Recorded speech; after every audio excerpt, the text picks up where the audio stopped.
מעוז צור ישועתי, לך נאה לשבח, תיכון בית תפילתי, ושם תודה נזבח, לעת תכין מטבח, מיצרה מנבח, אז אגמור בשיר מזמור, חנוכת המזבח, האור. טוב. Bonjour Yalla, Shmuel. Hanouka Yalla, Sameach, yalla, bonne yalla. fête. C'est la fête de Hanouka, c'est la fête des Lumières. Nous allons parler de Hanouka. Nous ne pourrons hélas pas parler de Miketz parce que ça ferait trop long, bien qu'il y ait un rapport tout à fait direct, mais c'est pas on ne l'évoquera pas dans ce prix pool. Par contre, tu vas évoquer quelque chose qui nous paraît plus qu'intéressant, c'est-à-dire que pourquoi Mao Tzur à Hanouka? Ouais. Ça, c'est une vraie question. Exactement. Je suis d'accord parce que c'est une chanson que chaque année je chante, et pas seulement qu'elle est populaire dans toutes les communautés, c'est quelque chose qui est rare, mais en plus, même ceux qui ne sont pas dans une communauté, c'est même ceux qui sont complètement pas pratiquants, pas encore, tout le monde la connaît cette chanson. Des chanteurs, des chanteuses israéliens modernes, ils ont repris les mots de cette chanson, c'est quelque chose qui est génial. Qu'est-ce qui se cache derrière cette chanson? D'où ça vient? Quoi? Qu'est-ce qui se passe avec Hanouka? Makoresham. Alors, qui a écrit cette chanson? J'ai 3 points que j'ai envie de mettre sur cette chanson, que mettre sur la table pour voir, pour donner un peu le ton de ce Mao Tzur. D'abord, qui a écrit cette chanson? C'est très étonnant. Johnny Hallyday, c'est sûr. Hein? Johnny, non. Pas dans sa version hébreu en tout cas. Non. Ouais. Donc, qui a écrit cette chanson? Justement, figure-toi qu'on ne sait pas. On ne sait pas, c'est une chanson tellement populaire et on n'a même pas d'idée qui a écrit. Or, on sait quelque chose, c'est quoi? On sait comment il s'appelait. Pourquoi? Parce que dans les couplets, les premières lettres de chaque couplet, on a 6. Les 5 premiers couplets, la première lettre, c'est Mordechai. Donc, on sait qu'il s'appelait Mordechai. Le dernier couplet, les 3 premiers mots, c'est Chazak, les premières lettres. Mordechai Chazak. Chazak, ce n'est pas son nom de famille. C'est qu'un Mordechai qui voulait les Trazek. Ouais. Se donner de la force. Se donner de la force. Donc, il a créé cette chanson qui donne effectivement beaucoup de force. La preuve, c'est que tout le monde la chante. Elle est très forte. Okay, on ne sait pas ce qu'il se vendait. On sait qu'il a vécu il y a 900 ans, 1000 ans. Regardez sur Internet ou chacun truc. Mais ça reste anonyme, c'est intéressant. Deuxième chose qui est intéressante sur cette chanson, je pense, hein, si ce n'est pas vrai, écrivez-moi, c'est que c'est une des seules chansons, Piyut, qui est au singulier. Bien sûr. Yeshuati, Migdalai. J'ai passé, c'est une chanson qui parle de plusieurs époques quand même. Normalement, une chanson, un Piyut, qui parle de nous. Nous avons souffert. Là, il parle de moi. J'ai été Hachvérosh, j'ai été à Purim, j'ai été à Hanouka. C'est bizarre quand même. Et j'ai envie de dire peut-être le fait on ne sait pas qui l'a écrit. Et il parle au singulier, c'est peut-être pour dire que chacun peut être celui qui a écrit cette chanson. C'est pour ça qu'elle est populaire. Mais c'est un point qui est intéressant à relever. Et surtout, le troisième qui est le plus intéressant, c'est pourquoi Hanouka. Alors, cette chanson, je ne dirai pas tout ce qui a marqué dans cette chanson. Je prends quelques phrases, vous verrez que c'est une chanson qui retrace à peu près tout ce qui s'est passé dans le peuple juif. Et elle commence par d'abord Ma'oz Tzur Yeshuati, on dit à Dieu, on dit Lecha Na'eh Leshabeach, c'est à toi que je vous remercie, cher bon Dieu. Quand Tikon Bet Tefilati, un jour le temple reviendra, Vesham Toda Nezaveach, et là je te ramènerai le Korban Toda, le sacrifice du Toda, le grand remerciement. Pourquoi je te remercie, bon Dieu? Et voilà, on va commencer tous les couplets pour savoir qu'est-ce que Dieu nous a fait. D'abord, Chayai Meru Bekoshi Bishi'abud Malchut Egla. On a souffert chez Paro. Chel Paro Vechol Zaro. Paro, ils sont tous tombés dans le Metzoula, dans la mer. Et après, deuxième couplet, c'est le temple de Virkocho Eviani, le temple qui a été créé. Et après, Ketz Bavel et Ketz Shivim Noshati. On a été mis en exil par Babylone. Après, Kerot Komat Berosh. Mordechai et Haman, Rov Banav ala Etztalit, t'as tué tout le monde, t'as pendu tout le monde. Et après, justement, Yevanim, Ikbetsu, Allah et les Grecs sont rentrés pour Hanouka. Et Minotar, Kankanim, Yasenes, la Shoshanim, le peuple juif s'appelle Shoshanim. Avec une fiole d'huile, on a réussi à faire 8 jours. Et après, le dernier couplet, il demande à Dieu de Nekom Nikmat Avadecha, venge-toi de tous nos ennemis. Ok? Donc vraiment, c'est un récapitulatif de tout le calendrier du peuple juif. Et pourquoi Hanouka alors? Ouais, c'est un peu étrange. Moi, j'ai envie de dire Pessah. Stop, Veishamda. On chante tous Ma'ozel Paro Vegrol Je suis bien d'accord, Zaro l'année prochaine, on fait ça. Yardo Even. Bien sûr, ça parle de Achashverosh, ça parle de Paro, ça parle de tout. Même pour rire. Donc, pourquoi ce Mordechai Chazak? Qu'est-ce qui cache Mordechai Chazak dans cette chanson qui a fait en sorte qu'elle est complètement mariée avec Hanouka? Et je pense que pour comprendre ça, il faut d'abord lire comment Mordechai Chazak, Monsieur Chazak, Ouais. nous raconte Hanouka. Ok, je vais reprendre juste la phrase de Hanouka parce qu'il y a deux mots qui m'interpellent énormément dans Hanouka.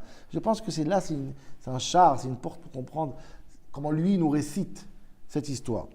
Il nous dit que les Grecs sont rentrés, effectivement, ils sont rentrés dans le temple, ils ont rendu impurs tous les huiles. Et après, comment il finit? Benei Bina, les sages, mais pas seulement les sages de Bina, pas Chokhma, Bina, c'est-à-dire les sages les plus sages qui étaient dans l'histoire de cette époque. Il y a Meshmona Kav'u, Shir ou Renanim. Ils ont décidé de faire Hanouka 8 jours. Et la question que pas seulement moi pose, tout le monde beaucoup pose, c'est pourquoi le fait qu'on a fixé 8 jours de Hanouka, il faut que ça vienne de Béné Bina, des gens spécialement binatiques. C'est pas les Chazal, les Chachamim comme qui ont fait toutes les fêtes. C'est Bina. Bina, ça veut dire l'intellect, la profondeur, le pile-poule, justement. C'est-à-dire que quelque part, Hanouka est le fruit d'une réflexion très approfondie, qui n'est pas évidente. Et c'est vrai. Vraiment, j'ai envie de dire que Hanouka est vraiment différente que toutes les fêtes, dans le sens que rarement j'ai vu une fête aussi contestée que Hanouka. Incroyable. Incroyable, regardez, depuis la Gemara qui demande Maï Hanouka, c'est quoi Hanouka? Je ne connais pas une Gemara qui demande Maï Sukkot. Oui, Bon, plus tard. Maï Hanouka, mais on ne sait pas qu'est-ce qui s'est passé, quand ça s'est passé et pourquoi on fête. Qu'est-ce qui s'est passé? Tu ouvres le Talmud te dira, c'est ce qui s'est passé Hanouka. On a trouvé de l'huile, et ça a duré 8 jours. Ok, merci. Tu ouvres la tfila, on dit Elanissi, il y a marqué quoi? Tu sais pourquoi on fait Hanouka? Parce qu'on a gagné la guerre. Et pourquoi on fait Hallel? Parce qu'on a gagné la guerre. Vous savez qu'Hallel, d'après la halakha, on fait seulement quand on est sauvé de la mort à la vie. Donc Hallel, c'est clairement pour la guerre. Et si on fait Hallel? Ben alors, je n'ai pas compris. Hanouka, c'est la guerre? Mettez-vous d'accord, je ne sais pas, regardez. C'est pas normal qu'un ne connaît pas l'autre. Qu'est-ce qui s'est passé réellement Hanouka? Quand ça s'est passé, même la guerre qu'on a gagnée, c'est que même dans les Rishonim, on ne sait pas quand est-ce qu'on a gagné la guerre. On a gagné le 24, et c'est seulement Hanouka fait, on s'est reposé le 25, ou on a gagné le 25 et on s'est reposé le 25. Quoi qu'il arrive, c'est bizarre que même une date, on n'a pas. On ne sait pas qu'est-ce qui s'est passé, il n'y a même pas de date, et surtout, pourquoi en fait? Regardez le livre extraordinaire du Rav Zevin, Moadim Ba'alacha, il nous ramène 40 ou 50 questions qui posent une seule question. Pourquoi on fête? Même s'il y a eu ce qu'on dit, l'huile et la victoire, ça ne justifie pas une fête. Je vous lance quelques questions, c'est extraordinaire. Certains sont de là-bas, la fameuse question du Beth Yosef d'abord. Alors, on a trouvé de l'huile qui a duré 8 jours, mais le miracle, ce n'est pas 8 jours, c'est 7 jours. Ouais. Parce que pour un jour, il y avait assez. Et deuxième question, pourquoi on fait Hallel 8 jours? Hallel, c'est pourquoi Hallel? On vient de dire Hallel, c'est quand on est sauvé de la mort à la vie. Donc, on peut faire Hallel, mais pas 8 jours. Un jour Hallel, puisque Hallel, c'est juste la victoire. Okay.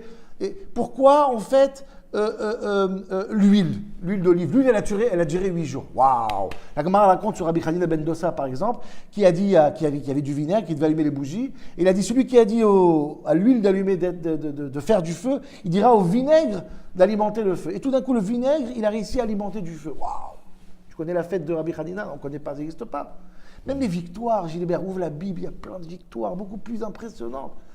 On ne comprend pas qu'est-ce qui se passe dans Hanouka. Peut-être c'est pour ça que ce Mordechai Chazak nous dit Aimez Bina Kavu Shmona. Béné Bina. Il faut une Bina extraordinaire pour comprendre, avec toutes ces questions, pourquoi on a fait Shmona Yamim. Ce n'est pas évident cette fête. Et moi, je vais aller plus loin que toi. C'est-à-dire que c'est un niveau encore bien supérieur pour pouvoir comprendre. Exactement, même dans la halakha. On a dépassé.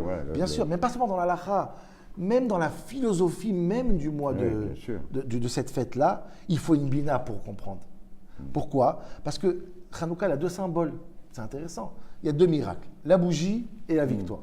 Mais ces 2 symboles-là de la victoire de la bougie, c'est-à-dire la victoire du temple, la Hanoukia, le feu, la tribu de Lévi, les Kohen, les spirituels, les prêtres, tout ce qui est spirituel, soit c'est ça le miracle de Hanouka, soit c'est la victoire de la guerre, l'armée, la stratégie, le sang, l'arme. Toutes les fêtes sont bien définies. C'est ou ça. Pessah, c'est bien défini. Et là, c'est les 2. Et Mordechai Chazak nous dit quelque part que cette bina de nos sages, ils ont fait quoi? Ils ont fait une fête qui sera la seule fête qui va marier les deux, qui sera le symbole de la victoire spirituelle et la victoire matérielle dans dans un seul jour, dans une seule fête qui s'appelle Hanouka. D'ailleurs, ce mariage des deux improbable, il est lui-même cristallisé dans le personnage de Yehuda Maccabi lui-même, qui est prêtre, qui est du tribut de Lévi, qui est un tzaddik, qui est une famille spirituelle complètement, et qui va être à la tête de la révolte, à la tête de l'armée, qui va être un militaire hors norme. Tout le monde se pose la question sur comprendre ce personnage qui regroupe toutes les qualités. C'est rare, on ne trouve pas ça. Regardez les livres de ses frères Hashmonaïm, comment Yehuda Maccabi il allait en guerre, il disait à ses troupes, il leur donnait des motivations, comme un Rosh Yeshiva, c'est un Rosh Yeshiva, c'est un rave. Il ne parle que des spiritualités, il ne parle même pas de stratégie militaire. Parce que le mariage des deux, c'est Yehuda Maccabi, c'est Hanouka. D'ailleurs, c'est seulement pour ça que Hanouka, ça sera une des seules fêtes qui va rester pour l'éternité. Même quand Mashiach va venir, on fera encore Hanouka. Parce que Mashiach lui-même, les temps messianiques, c'est quoi? C'est un temps où le loup et l'agneau vont vivre ensemble. Le spirituel et le matériel seront les deux un but. D'où je prends ça? Regardez Maïmonide quand il te raconte les promesses des temps messianiques. Regardez ce qu'il nous dit, c'est génial. Il dit quand Mashiach viendra, on aura hâte une seule chose, c'est apprendre la déa, le da'at, apprendre et évoluer, spirituel, etc. Et en même temps, il nous dit quoi, Maïmonide? Et tout le manger, l'argent, tout sera aussi à l'abandon. Et j'ai envie de dire, si c'est l'intellect qui m'intéresse, regardez quelqu'un, un philosophe qui est tout dans la pensée, ils ne mangent même pas. Non, on nous promet que ça sera le meilleur repas du monde avec la meilleure entrecôte et on aura hâte seulement d'étudier. Le mariage des deux, c'est Hanouka, c'est les temps messianiques. C'est pour ça que cette fête, elle restera éternelle. Éternelle. Et d'ailleurs, c'est seulement ça, je pense, qui rend fou nos ennemis, dans le sens que nos ennemis à nous, du peuple juif, il y a une chose qu'ils n'arrivent pas à nous cerner, c'est qu'est-ce qu'on est? Nous sommes le peuple du livre ou le peuple de l'argent? Et la réponse est que nous sommes les deux. Et il est temps de comprendre. Et ce mariage des deux, ils ont du mal à comprendre. Tu ouvres une parenthèse de la paracha, mais je ne vais pas rentrer. C'est un peu ce que Paro, il a du mal à comprendre sur Yosef. Est-ce que c'est lui qui est intelligent et qui arrive à interpréter les rêves, ou c'est Dieu qui interprète les rêves? Le mariage des deux le rend fou à Paro. Et il dira, oh, Yosef, c'est extraordinaire, Dieu est grand, c'est toi qui vas être le roi d'Égypte. Comme si c'est Dieu ou c'est toi. Il ne comprend pas le spirituel ou le matériel. Et ce mariage des deux, c'est Hanouka.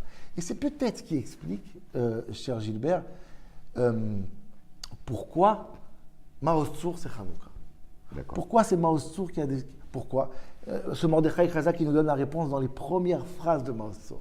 Maoz Tzur Yeshuati nous dit Tikon bet tefilati, un jour le temple viendra, Vesham Toda Nezaber. Et là-bas on donnera le sacrifice du Toda. C'est un sacrifice qu'on donne quand on a été sauvé. Dit le Maharal de Prague. Vous savez c'est quoi ce sacrifice? C'est le seul sacrifice parmi tous les sacrifices qui restera dans les temps messianiques. Pourquoi? Parce qu'il est différent dans son accomplissement. Vous savez que dans le temple, il y a une interdiction de rentrer du chametz dans le temple. Vechol seor, vechol devash, on n'a pas le droit de rentrer de la levure et tout ce qui est chametz, à part un korban. Le korban toda, quand tu amènes le sacrifice au temple, il est accompagné par du chametz et de la matzah ensemble. Et on a amené ça au Kohen. Dit le Maharal, ce mariage du chametz, le matériel, et la matzah, le spirituel, ensemble, c'est ça qui va rendre le sacrifice du toda éternel. Parce qu'il est le symbole même d'un temps messianique où le spirituel et le matériel vivent ensemble. Ça, c'est Maoz Tzur Yeshuati Lechana El Shaber. Quand on fait cette chanson, on fait un avant-goût d'un temps messianique où la bougie et la flamme, j'ai toujours cette image extraordinaire. Quand tu veux voir une image dans ce monde du spirituel et le matériel qui vivent ensemble, regarde la bougie et la flamme qui a hâte de monter là-haut, de disparaître, et la bougie qui la tire vers le bas. Seulement quand les deux sont ensemble, tu vois cette illustration de cette idée, alors là, ça éclaire. Alors moi, je dirais pour conclure quelque chose de tout à fait particulier, c'est qu'en fait, est parti juste le jour avant Hanouka mon maître, un de mes maîtres fondamentaux, qui s'appelle Josie Eisenberg, qui est parti, qui est niftar. Et je lui rendrai hommage en disant que, en fait, il symbolise la fête de Hanouka. Pourquoi? Parce que très rapidement, Josie Eisenberg symbolisait en même temps la connaissance et la spiritualité. Mais moi, qui connaissais une autre phase de Josie Eisenberg, c'était un passionné de moto, un passionné de la nature, un passionné de sport, de matchs de football, de tennis. Et je trouve que ça réunit bien l'idée de ce que c'est. Un grand homme. Voilà. Un grand homme. Merci. Voilà, Hanouka Sameach. Hanouka Sameach.